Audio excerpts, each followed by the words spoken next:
कहाँ हूँ मैं, कहाँ हो तुम, और एक कठिन मरहला है आप तक का, फिर कहाँ है वसल,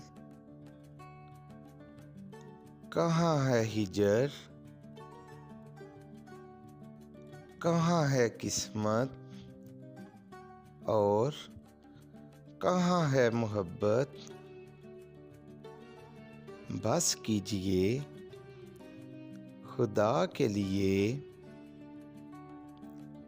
जाने दीजिए एक बात बताऊं, अगर समझना चाहो तो समझाऊं।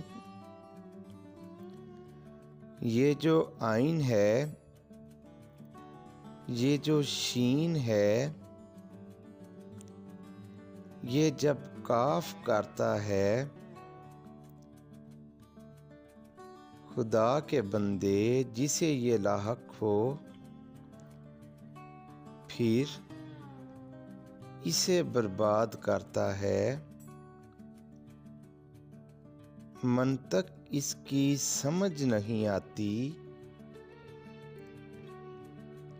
इल्मे रियाजी को रद्द करता है। पता नहीं किस कुलिये या किस निस्बत के तहत